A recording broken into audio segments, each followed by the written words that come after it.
Alright, so yesterday we did the scarf joint on the saw and glued her up in the jig, and I'm going to pull it out and we're going to take a look at this and see how it turned out. And there it is. Now we need to take this over to the jointer planer and chew up one side. And I do that so that I can run it through my router table to do up the truss rod. Plus I'll be chopping the end off for a stacked block. So, but the first step is to do that. And I'll probably clean up this side too, and then I'll let you guys take a look and see how close I got on this scarf joint.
Take a good look at this.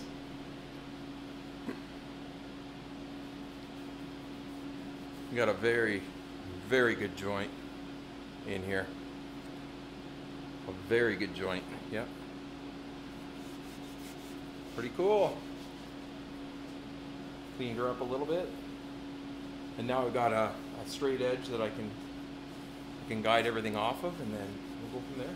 Right on. All right. So I took the headstock over to the belt sander and trued it all up. It's all ready for a headstock veneer. We've got this measurement here. To the 14th fret, plus a 1/2 inch. Just hang this up. There we go.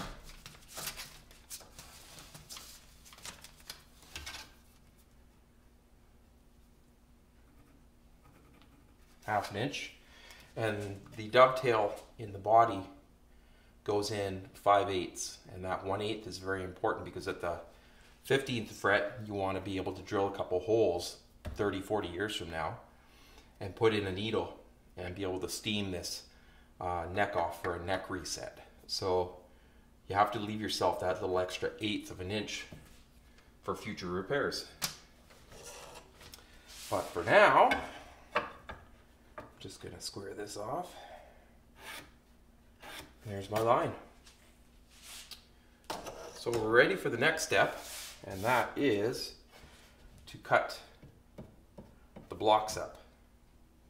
And I gotta figure out my depth according to what I need for the blocks underneath. So we'll make the first cut, and then we'll just take some measurements.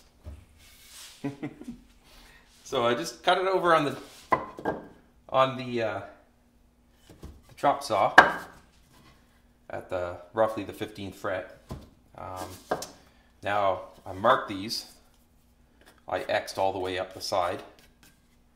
X'd here so that I keep this in proper dimension. And in fact, I probably should put an arrow forward so that I know. And I basically just ran it up here, marked it, and then marked it,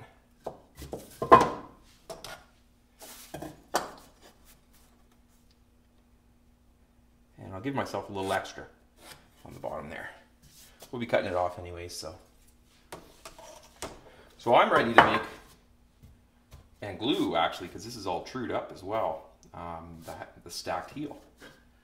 So let's go over to the saw and cut it up.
And so there you have it.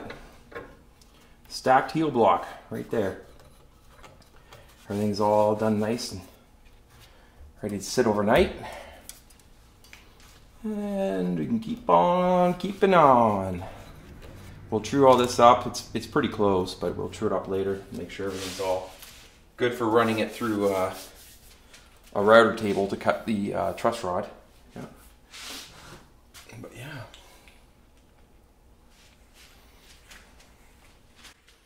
There. Move on to the next thing. We'll move on to the next step. We'll let that sit overnight. All right, so this is my jig set up here. Yesterday I got a bunch of these, ran through the table saw, or the bandsaw and the thickness planer, and dimensioned them up. These are the X braces for the top of the guitar. And they have to be put into 25-foot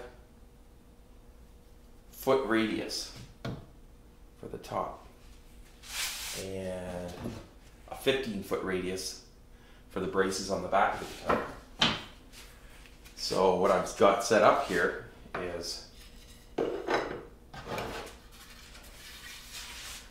there's the radius. This is a jig, and what I do, a little spacer in there for whatever you need. You can do 2 at a time.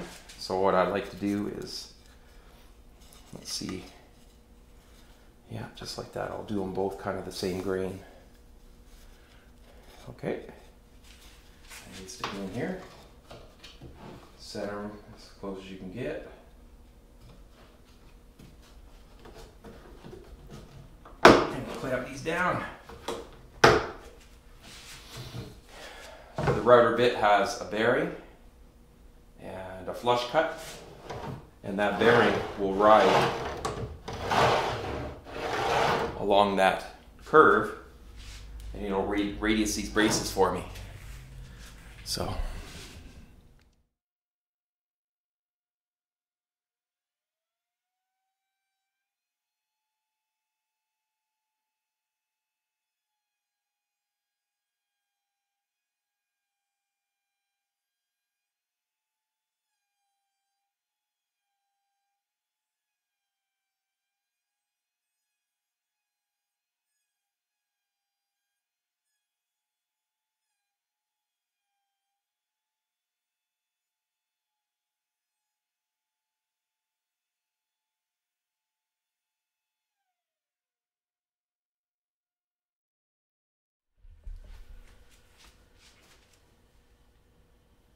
when you're routering, don't put your coffee where the shavings go in it.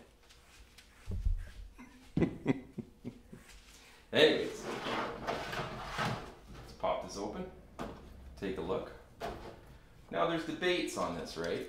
There's a lot of people that sand these in. Oh, look at that, I got a little bit of bear claw in my brace. That's interesting. Never had that before. Anyways, some people will sand these because they think that the sanding will roughen the surface up a little bit if you sand in the radius.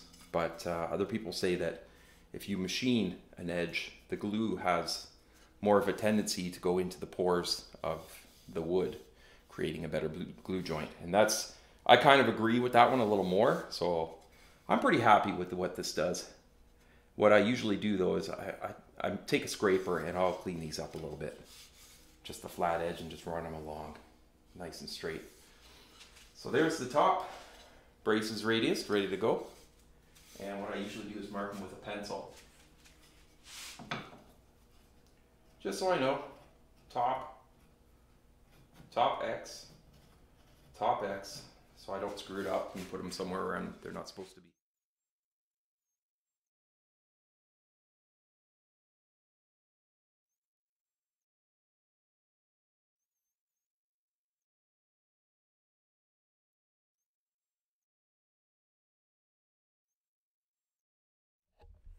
All right, and there you have it. I got 4 radius back braces, and I left them thick on purpose so that, because if you notice where the clamps clamp into these, it'll leave little indentations and stuff. So you got to clean these up a little bit. So now I'll take these, I'll change my paper in my sander. Probably won't do this tonight, but I'll change that to 120, and I'll finish these off right down to the thickness that they're supposed to be. I believe it's 8 millimeter. But there you go. That's how I do it.